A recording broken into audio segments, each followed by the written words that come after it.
Good evening, ladies and gentlemen. I'm Dulya Gunathilaka, an architectural student from Slit School of Architecture. So welcome you all to another episode of the discussion forum, which is organized by the Sri Lanka Institute of Architects. Dr. Anurudda Padeniya is a consultant pediatric neurologist in Sri Lanka, currently working at Lady Ridgeway Hospital for Children in Colombo, and also the academic head for the Department of Pediatrics, Faculty of Medicine and Allied Science of University of Rajarata. In addition to his clinical obligations as a professional and as an activist, mainly in policy development, he has extended his leadership beyond his discipline to the field of healthcare in general, human resource structuring, and human resource development. He has taken initiatives of many public health problems at national level, including the chronic kidney disease of unknown etiology, battle against milk powder, banning agrochemicals and promoting safe food. He is also a member of Presidential Task Force for CKDU and recognized as a key person in the committees for safe food and milk powder issues. In 2020, when the COVID-19 pandemic struck worldwide, he rendered an enormous contribution as a member of Presidential Task Force on COVID-19. Acting as a trade union leader of Government Medical Officers Association, he has made an historical achievement for the welfare of membership and was appointed as the president of GMOA consecutively for the 10th year. He was honored with the prestigious Eisenhower Fellowship in 2012 in recognition of his outstanding leadership shown in the field of health and other sectors.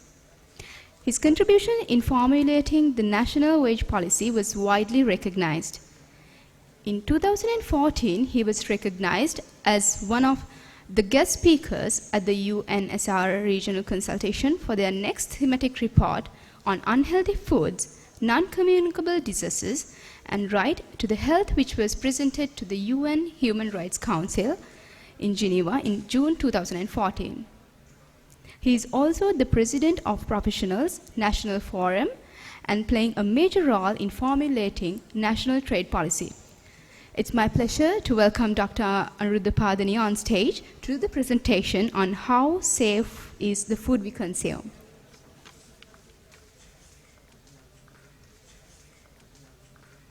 Thank you very much for that kind words. Possibly a very confusing CV I have. The topic that we are going to talk today is beyond my neurology because I am a pediatric neurologist but that is what I practice. But the topic what we are going to cover here is how safe the food we consume. So I think this is a very important topic. We think that the food we consume is going to do and I expected to do the best for our health plus the rest. So let us start the lecture. May I start the lecture? First of all, I would like to draw your attention. Why do we eat? Now you all are architects trying to build up houses for us. That's also another essential item that we want. But more than having houses, what is more important is eating. So have you ever thought as professionals and scientists that this question, why do we eat? Now the simple answer given by most of you all will be, some might say it is just to satisfy your hunger. So as any animal is eating for that purpose. But as human being with lot of intellectual material in your brain, we have to understand the basic principle of why do we eat. Now, so what is the answer? Let's take that we are eating to maintain our health. So if you go by that, then again we have to see what is the definition of health. Now what is the definition of health? Now going by the WHO definition, the health is, it's not mere absence of diseases, it's the physical, mental and social well-being. That is how they have defined. But the spiritual well-being is being presented but yet to be added to the definition of health. But you can see in Sri Lankan culture, our health definition is much more advanced than that and much more broader. If we eat for health, health is Ayu, Bala, Sapa, Varna, Prajna. So therefore, it is not only to look after one aspect, it is going down to the Prajna. So therefore, it is to maintain your intellect and to maintain your cognitive functions from a neurology point of view. All these are expected if you really maintain your health. So ideally, what you eat as food should ensure this. But if you really appreciate why do we eat, now you can't have any function without food, even entertainment. So until up to the entertainment industry or up to that level, it is very important that what we are going to eat. So therefore at every moment the eating or the food will cover all the aspects of our activities. Now let's see the definition, the Western definition of food. What do you mean by food? They say a food is simply, they say, if you, this doesn't work, I think you have to go by this. If you sustain your growth and the energy, so if there is a product which will supply your growth and energy, that is being defined as a food. Now you can see in our definitions, food is beyond that, it should provide Ayu, Bala, Sapa, Varna, Prajna. So it's very simple definition in the Western world. Possibly this definition had been minimized by the commercial pressures. And very importantly, if you ask for our health, what is more important, is the food or the exercises?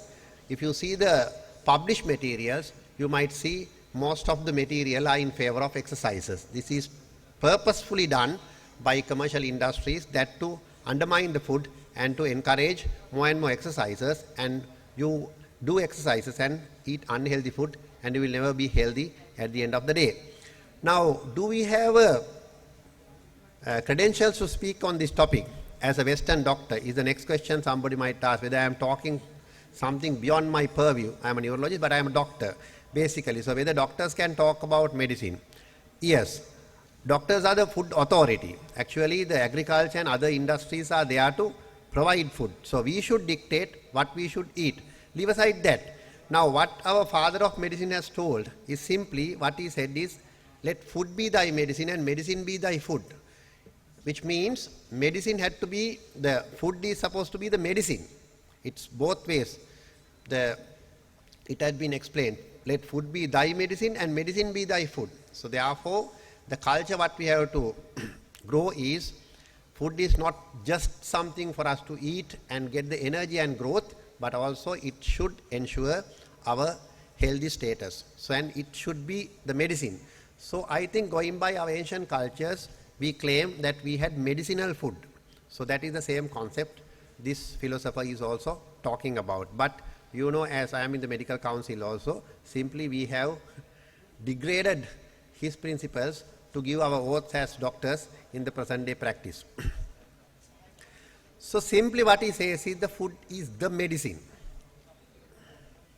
So if that's so, going by the Hippocrates oath, the basic principle is that we can't do any harm to a patient. So first, do no harm is the basic principle, ethical principle that we have to follow as doctors. Now, when we are going to prescribe food, what will happen to us? There is a spectrum where you start from the healthy food in this extreme and you are going down to very poisonous material we are consuming as food, and ultimately where do we have to, now what, if you go and ask for a doctor, we talk about healthy food. So which means if you are going to talk about healthy food, obviously there is an element that unhealthy food also exists. So you can't, if you go by the Hippocrates oath, we can't have unhealthy food in existence. But that is the reality in the current day for various reasons. So therefore, I would like to conclude that whether we call it food or we call hazardous substance masquerading as food. So this is where the current food is, because coming down to how safe the food we consume, that is my topic. So I am going to say now, as healthcare professionals, we safeguard ourselves by saying asking you to eat only healthy food, while ensuring that unhealthy food also exists in the world. So if you fail to consume the so-called healthy food, or if you consume hazardous food, people think that only problem that you might encounter is the nutritional problem. No. If you eat wrong foods, it is not only the nutritional problems, you can see down to the line of cancers, up to the cancers, any disease, any organ can get interfered with wrong food culture. This is what we see today. You can see the non-communicable diseases. These slides were prepared a few years ago.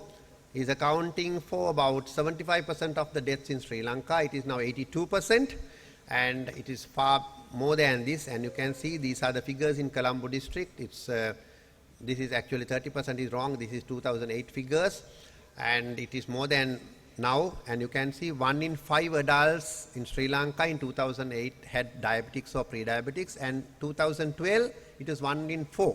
It was 26% of the population was either diabetics or pre-diabetics, and you can see the figures are fast going up. You can see during very short period it is going up and up. It is not only going up, it is in a uprising trend. You might appreciate that. So therefore we are getting unhealthier and unhealthier from that point of view, and we don't claim it to be due to food, and within a very short period. You can see these are the figures from Colombo. It is going beyond 50%. These are the figures I quote from Katulande Tell. You can see the Tamils. This was 2008. Tamil figures, you can see it is 20% of the Tamil population is having metabolic syndrome. What do you mean by metabolic syndrome is, obviously you know, we talk about diabetics. Diabetics is the sugar. Sugar doesn't change in our body alone. At least the water level should change in the blood when the sugar levels are going to change. So definitely the electrolytes, the lipids and all other parameters will change. So we put all these things together and we call it the metabolic syndrome. So when you calculate and extrapolate from that definition, you can see the best figures coming for Tamil population. It is 20% of the Tamil population is having metabolic syndrome, 23% of the Sinhalese people are getting metabolic syndrome, and 46% of Muslims are getting this metabolic syndrome way back in 2008. But this is after how many years? 2008 to here is 14 years. So it's drastically changing, and the war concluded in 2008, and unfortunately now even the Tamils are eating all this unhealthy food instead of what they have been eating as traditional in the past. So possibly they also are now reaching the figures what we are currently experiencing. And you can see the cancers. It's alarming if I really put the figures. Cancer figures 2008, that range we had only 50 patients per day, new cancer patients. 2019, 100 patients, new cancer patients per day, and now it is 110 this year, new cancer patients. So each cancer patient for pharma treatment alone will cost about 20 million. So you have to have, you can analyze the amount of money that had to be incurred to look after these cancer patients, and we will not be able to look after. We had only one cancer hospital 20 years ago in Maharagama Cancer Hospital. Now every province we have a cancer hospital. Unfortunately, we can't cope up with this number. And I just went recently to Anurudda Cancer Hospital and Cancer Unit. There are 22,000 patients in that clinic getting treatment per month. 22. There is 9 million, it's only 800,000 population in Anurudda district, and out of that 22,000 are cancer patients. So the figures are alarming, but nobody cares it. And this is a new disease. When we were medical students, we never talked about this fatty liver. That is, you have the liver somewhere here, you know, on the right side of your abdomen, and you have liver. When you eat something, what will happen is it will go down on the gut and it will be absorbed, and the first it comes to the liver and then it gets distributed all over the body. So we call it the first pass metabolism takes place in the liver, and liver is the first to face all these consequences of either toxic material or otherwise. So what has happened is this fat has gone and deposited on the liver. So we call it the fatty liver. In the sense, if you store wrong material in the liver functions will go down. So you call it, depending on you can see the pictures, that liver is like, there are white bubbles on the picture, and it is bloated, and ultimately the liver function will slowly go down, and it will ultimately end up in cirrhosis. It is non-alcoholic cirrhosis, which is beating the alcoholic cirrhosis at the moment.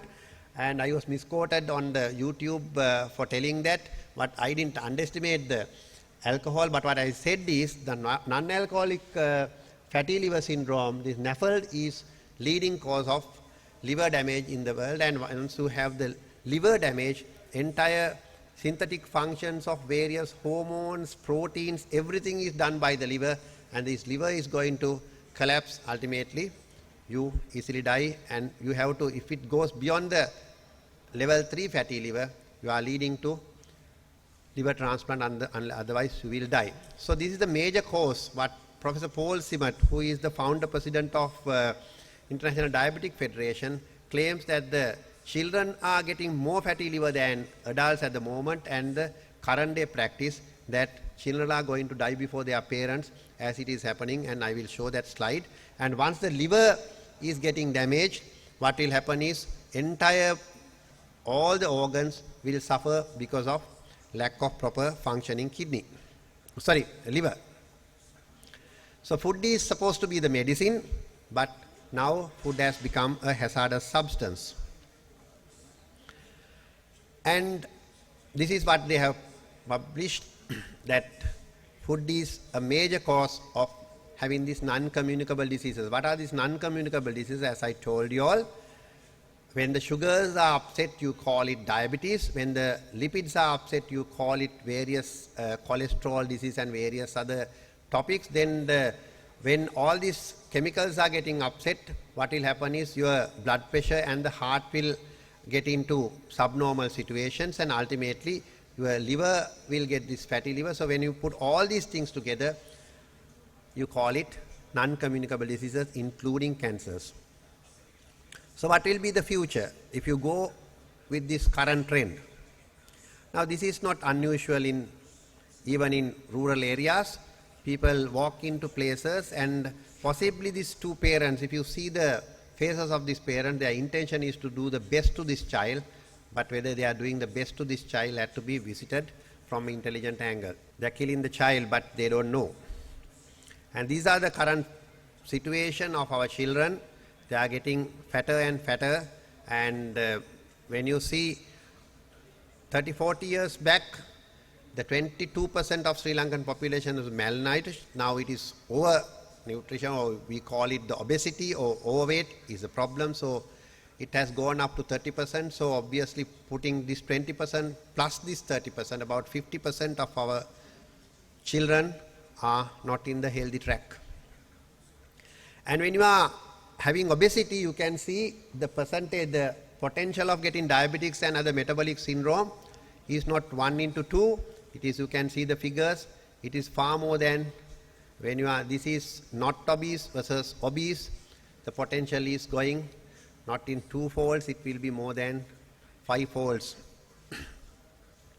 So that is why International Federation of Diabetes, the founder president, well-renowned Professor Paul Simmet, had basically extrapolated these figures, and he had analyzed the trend and told this is the most unfortunate parents era have begun, for the simple reason this is the first generation where the children may die before their parents because of these bad food habits. It's total ignorance. So it is relevant to us. That will be the question somebody might ask, because the extrapolation of all these figures by Paul Simmet was done on Western figures. So why do we worry? See here, who is going to die before, who is going to take the lead? Who will die first? You can see by this figure, if you just calculate the diabetic risk in relation to the BMI, if you take this figure, the white, if you are a white person with white genes, your risk is only 4%. But if you are a Sri Lankan, you have a 20% risk. So therefore, compared to the white people, we are supposed to die. First, our children are supposed to die 5 times. They have a 5 times higher risk than the white people to die because of obesity. You can see the basic attributes of a traditional Sri Lankan in the past. You can see this is the kind of their picture, and now everybody is having a unusual body shape in the current context with these food habits. Because they say this abdominal obesity is another topic altogether. In these 20 minutes I will not be able to do abdominal obesity, and this every centimeter is taking about 6 months of your life out. So therefore people are trying their level best to bring down their abdominal obesity. With no exception the females. You can see how they look like and how uncomfortable their living style is compared to female body compositions in the past. So abdominal obesity, I request you to read around. This is how the children are at the moment. So simply what I want to conclude here is food can be used to abuse us. So there are 2 terms that come, food safety and food security. People think that both these terms are same. No, food security is we have to have enough food. Food safety is we have to have the safe food. They go hand in hand, and food security had to be ensured by safe food. So whether we do it or not is what we need to see. So as professionals, intelligent people who have the ability to reach a lot of knowledge worldwide, are we doing the right thing and are we delivering the right thing? And very importantly, now food is considered as non-weapon warfare element.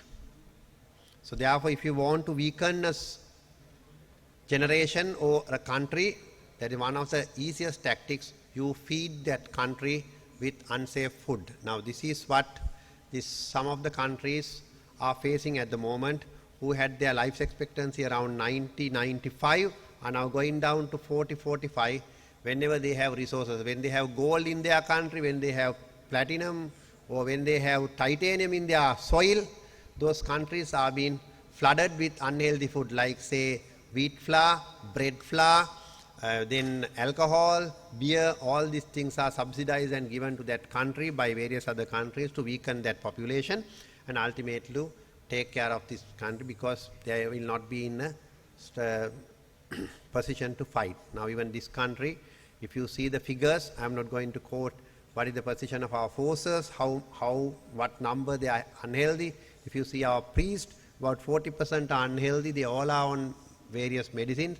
And not only that, if you go to schools, about 30% of the school teachers are having fatty liver.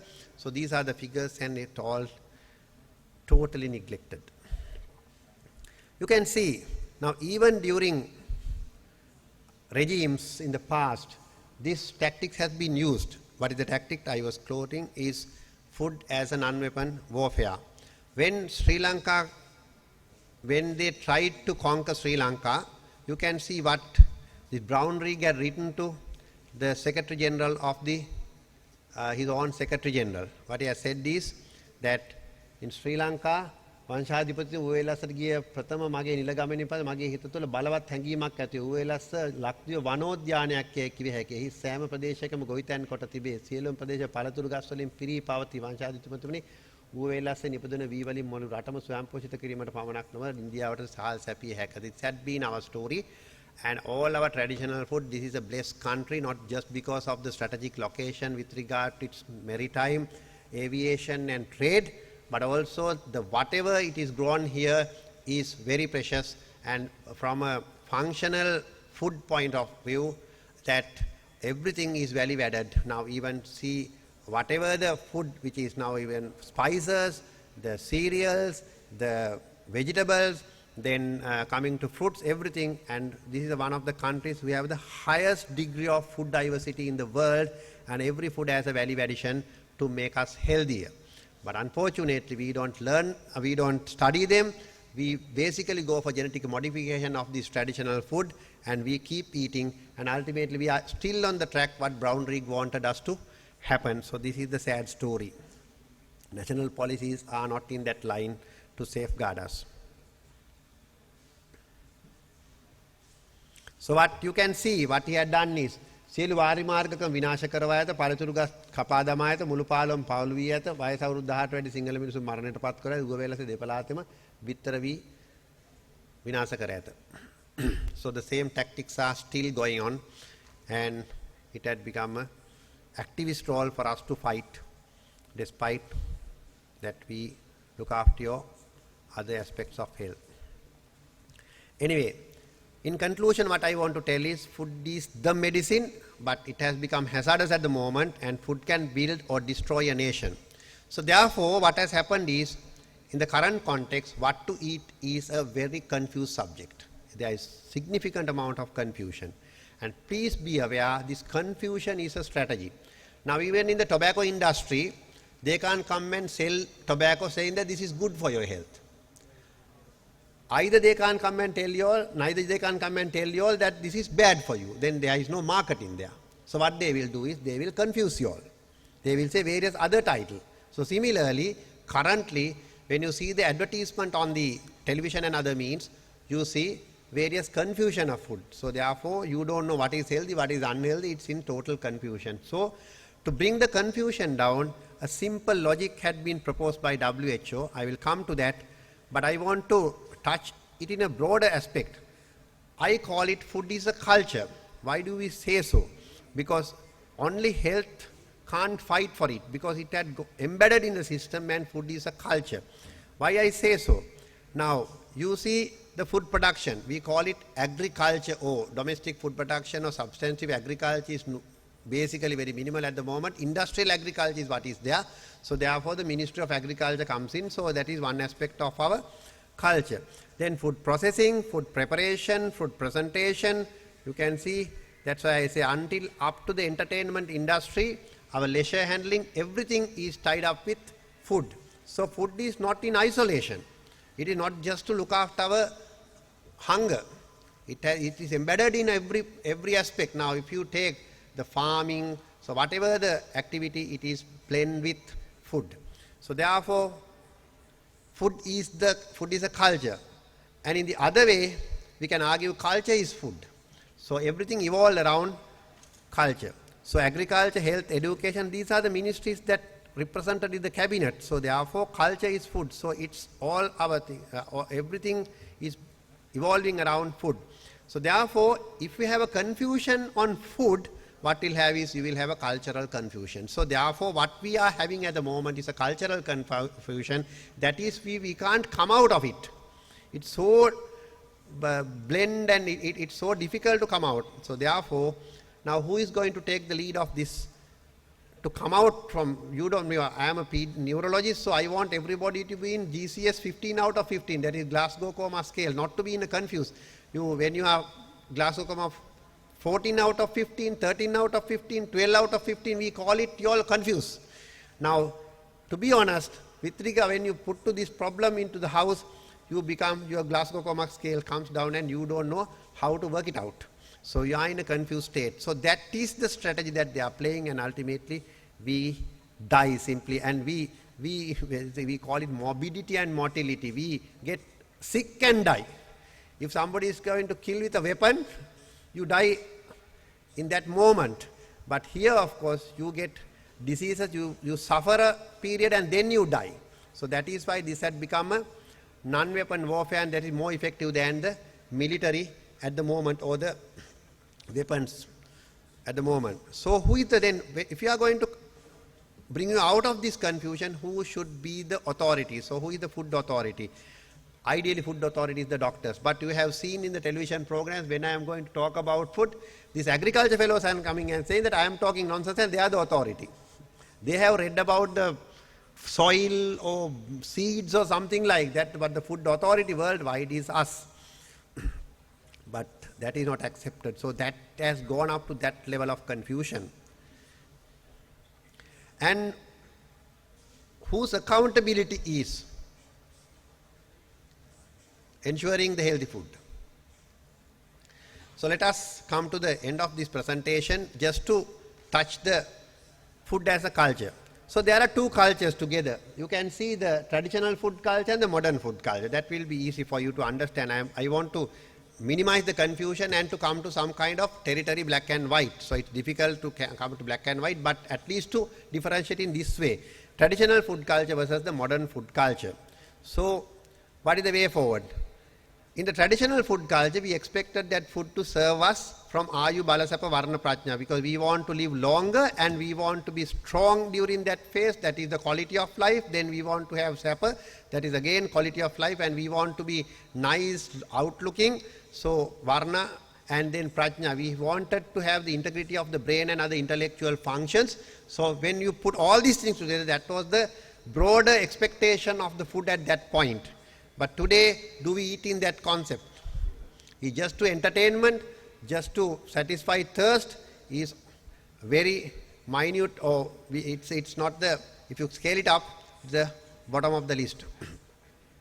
And food production is also, it's a very complicated thing. I am not going to talk this in detail, but what we have to see is every microorganism, every non-micro or the other small creatures, all are together in the soil to provide us with, in what we have learned, these proteins, carbohydrates, then the lipids. That is the major kind of things you have learned during your health lessons in the schools. Then the micronutrients like the minerals, then the vitamins.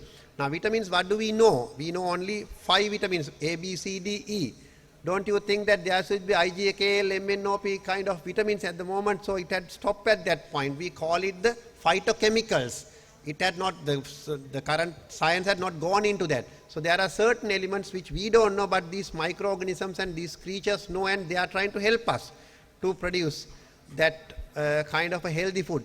But what we do is, we use all the agrochemicals and we'll kill all these fellows and grow in a very artificial field, and ultimately we produce food which is not going to ensure our health status. This is where it is heading. You can see how complex the work they do at the root level and at the above root level.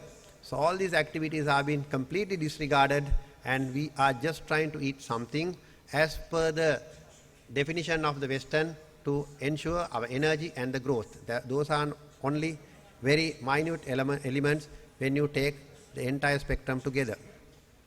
Leave aside that, we purposefully add toxic substance to the food, and we are leading in the world. And this is the quotation I saw. There are some 115 professors from the agriculture ministry had contested my point, and you can see their references. They have put it in all these newspapers. If you click that, there is no reference going on. They are actually producing material on their own, but these are material even on the reference what I put here. Even if you click here, you will enter and you will see these figures. So Sri Lanka is leading in agrochemical, which might have come down now. We were the highest use of agriculture, using 284 units in that year. Right, coming down to food, how we classify food. Now according to the WHO, we classify into 6 groups. First group is cereals and yams. It is not only cereals, it's the cereals and yams. And the second group is fruits, third group is vegetables, then the rest. Now you can see, I will concentrate only on the cereals and yams. Now people talk about the food security only from perspective from the rice. You can see the first food group is only not confined to rice. It's the cereals and yams. So therefore, sahaling swam poshita kirima kiyeneka kata karනවා. So what they will do is, now they have completely, if we are going to only eat rice, what will happen is we lose our food diversity. We have to eat much more. Even if you read the Robert Knox book, even the kings that time, they never ate. Now we have 21 meals to take and per a week, and every meal was not with rice. Then we call it that even if you eat all 3 meals rice, we are happy about it. But during that time, we had the habit of eating various other cereals, yams as our staple food for each meal. So there had been a diversity. So I mean, taking food with that diversity is a luxury. So modernization of the food, what they did was, they said, we have to eat all 3 meals rice, and ultimately they calculated 22 million into 3 meals and calculated, and they actually came to the conclusion that there is no adequate rice produced in this country. So therefore, to increase the production, they proposed various techniques. The first thing is to, what they said is, we lost the food diversity. Then secondly, what we did was, since we can't have adequate numbers, what we did was genetic modification of the rice, and to make more and more production, and ultimately we lost the basic quality of the rice or the cereals or the first food groups because of the genetic modification. So we went for quantity, not for quality, and ultimately those genetically modified seeds cannot sustain themselves on the soil, so we had to support them with various chemicals, either fertilizer or as they didn't sustain themselves on the with regard to insects, so insecticides, then weedicides, and then preservatives, various things. So there are several types of chemicals came into our food, and it got blended with chemicals. So it is still, it is in the definition of food as per the Western definition, though it is far away from our traditional definition of food. And then again, they started processing the food. We call it the food adulteration, and various ways. We never now, even if you go to CDC website USA, they ask to eat fresh fruits and fresh vegetables, whereas what we do is we eat processed food, cereals processed, then the fruits, vegetable, all processed, and we ultimately eat something not coming under the expected definition of food. So basically this is what happened to us. So our body composition, everything changed, and now we are finding we do exercises. If you just walk around this building, you see various people are walking with some wire coming down from the with walking and doing lot of exercises, thinking that by doing exercises that will be able to become healthy. That is true to some extent, but unless you look after the first priority, that is the food what you eat, you will never be able to be healthy. That is why even while they are doing exercises, they die while on the exercise machine sometimes. So therefore, I have differentiated the traditional food culture and modern food culture, but people think that we will be able to get the Western advice to come out from this mess. I would like to say these are the figures of the West. You can see we are far better than them. You can see these are the Asian figures of cancer statistics, and these are the figures of cancer statistics in the West. So therefore, they are 3 times worse than us. How can they give lectures to us or lessons? How can we learn lessons from them to ensure our health status? And you can see even in America, this is the American Agricultural website. You can see they call it hidden hunger. They think that they are eating well, but you can see the micronutrient deficiency is going up to the 73% for zinc, because they eat burgers and other things which doesn't provide them with the micronutrients, and the micronutrients are the major components of your NCD. It's like how I explain in the public is, now you might have a good vehicle. If your buffer is front, some windscreen is missing, it's obvious. But if there is a nail missing, nobody will detect it. But when you are running the vehicle, the most dangerous damage it will happen because of that nail, and you will not be able to identify what has gone wrong. So similarly, these micronutrients are the most important things that keep us healthy. It's not just you eat your proteins, you maintain your carbohydrate, you balance your fat, doesn't make that you are going to be healthy, and it will be a mistake. So therefore you can see they are struggling to come out with this scene, whereas we have all this micronutrient fed best food in this country. We don't eat that. We process them and we take them out and we eat unhealthy food. So you can see even after all the measures, what is happening in America, you can see they do a lot of exercise. They encourage people to do exercise, but still the NCD figures are going up. So with the traditional life, we had a long life, quality life without NCDs. So the quality of life plus the quantity of life, both we had a better status in the past. Now you can see when in the past, when we were called tapro brain, during that era, if you see the Historia Naturalis, this is one of the world renowned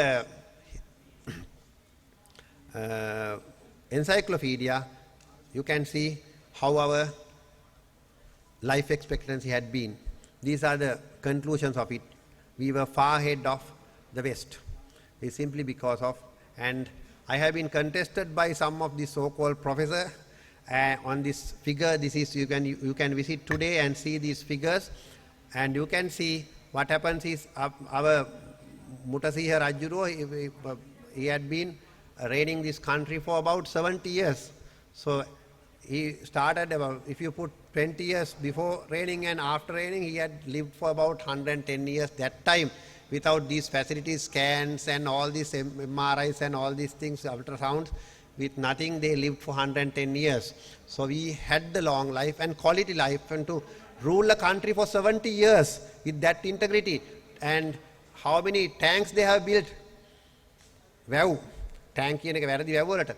So they have built about 36,000 tanks. Today, even the entire 225 people of this parliament, if you put together and ask to build one tank, it will be a struggle for them.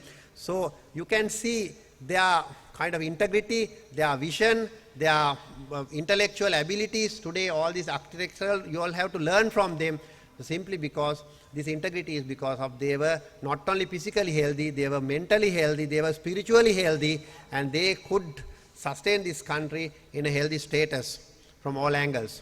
It's simply because of this. Now actually what happened during this foreign era, what happened is our life expectancy has slowly gone down, and now we are trying to pick it up.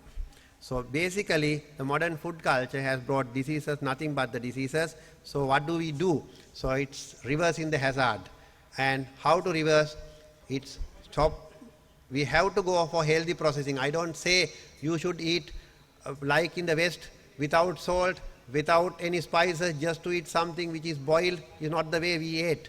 We had all the spices, those are natural spices we ate, and all our, if you take the snacks, and all our short eats those times were tasty stuff.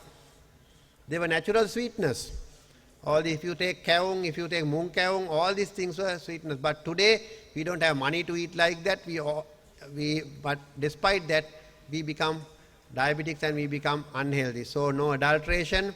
So organic agriculture, we call it, the organic is not the correct term. We have to go eco-friendly agriculture of food production, and no genetic modification. We go back to the traditional, and we go back to the food diversity as we can ensure in this country. Still that potential is there if we look back. So simply you can see the cereals. We never ate only rice. We ate thala, oluhal, vedamung, kurakkan, tanahal, and there are various material. And even if you see the paddy itself, we had about 3,300 varieties of paddy at that point, and during the past, all these seeds were taken and all genetic material were destroyed by these companies, and now we have confined only 300, or it had come down to 30 in the department. At least these 30 varieties have various technically advanced properties from a health point of view. If you take masurang, that has the high ability of these NSAIDs, the painkillers, and if you take that candor, that will have a benefit to your all these arthritis and other aspects. And what has happened is all these patents are now not belongs to us, and those patents were actually, that patent is not in this country, had gone out of this country. So simply the potential that we have not addressing. So it had come to my last set of slides, and you can see this is what we have to do. We have to turn back to win the future. So these are the types of yams we ate, because the first group, food groups I told, cereals and yams. Now we are confining ourselves to potatoes. Potato is not a yam actually under this context. It is, yams are, we have about 154 yams in this country, grown freely without any agrochemicals, without any fertilizer, without any hassle to us, but we don't eat them. Vegetables, this is a land where we have the highest food diversity, vegetable diversity. You take brinjals or batu, how many types of brinjals or batu you have? When you go to USA, you are confined into less than 10 vegetables in the racks in the supermarkets, that's it. But here, of course, even if you take karavila, how many types of karavila there you can buy it from the market at the moment, and how many karavilas you can grow in your own home garden at the moment. They grow nicely without any giving any trouble to us. Whereas this diversity is the luxury which we are converting it to genetically modified food, and we become unhealthy by using all these chemicals. Fruits also the same. Now, how many of you all are eating this belly, then all this naminang, and this at least the varaka, diul, and all these things? I have told this, the diul itself has a protein of 7.5 grams versus the milk we have only 1.5 grams of proteins, versus diul has 7.5 grams of proteins. So therefore these are wonder fruits. And if you go to UK, I have been there for 2 years, so simply they, all these, say, raspberry, blueberry, strawberry, all these berries are being planted, and all enthusiasm is there to grow that. Whereas we import those fruits and eat. Whereas we don't give our attention to these valuable fruits. And this fruit is supposed to be the one of the most expensive fruits in Australia at the moment. Even America, they are even drinking the leaves of this Katuanoda. And I learned, there was a lady who came to Sri Lanka, she said 3 leaves of Katuanoda is sold at $10 in America, in Texas. So whereas we don't care them. So basically what I want to, in conclusion, we are consuming sugar since 1830 in this country. Before that we have been using kitul without mixing or contaminating it sugar. And recently there was a research publication by the KDU to see the glycemic index of kitul, Sri Lankan kitul, without adding sugar is 27, whereas the sugar glycemic index is 80. 80 means they are diabetogenic. And you can go for this natural sweetener, Sri Lankan natural kitul, which is only glycemic index 27, is diabetic friendly. That is why those era, when you make mungkavung and all these things with natural kitul, they never got any disease. And basically even the backpack of the soldiers those days, during King's era, they had this, aggala, which is made up of traditional rice flour with kitul. That is equivalent to a meal. At this point, you can have those two. And we can make backpacks and sell it to the world as healthy food, whereas we are buying from outside to our military. Spices, this country went under this foreign regime simply because of the values they read on spices on us, whereas we don't care. We use all these artificial MSGs, this Ajinomoto and all these things, instead of using these natural spices. Then the food product, this food processing, cooking ways and other things. Nobody is doing studies on these things. When you use these ways of food preparations, processing, it's very healthy.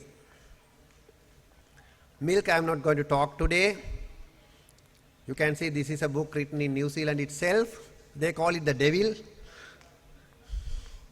And Sri Lanka is the 3rd largest milk powder importer in the world, only second to China. And milk powder is not available in the countries they export to Sri Lanka. And what we eat as milk powder is some chemical which had never seen a cow. And drinking water is one of the other important aspects. So therefore, in conclusion, what I promote you all is to take your confusion out. If you want one take-home message, get back to traditional food culture. Go back to the past to win the future. Am I clear on that topic? This is exactly told by WHO 2002 report. In their Director General's report, this is the most expensive study they have ever done in the WHO, and they conclude to overcome this uprising trend of non-communicable diseases, which I have listed you all, is the only way is to go back to your traditional food culture. That is their conclusion as well in 2002, least publicity given for this kind of material, which they very clearly say. So basically, these are some quotations of that from that scientific report going up to 230-page document, and WHO ultimately, the Director General conclude that to go back to your traditional food culture for your, so therefore, even if you see the American nutrition guidelines, 100% vegetarian, 100%. So they don't talk about meat, they don't talk about any animal products in this American nutrition guidelines. So basically, this is what we have to do.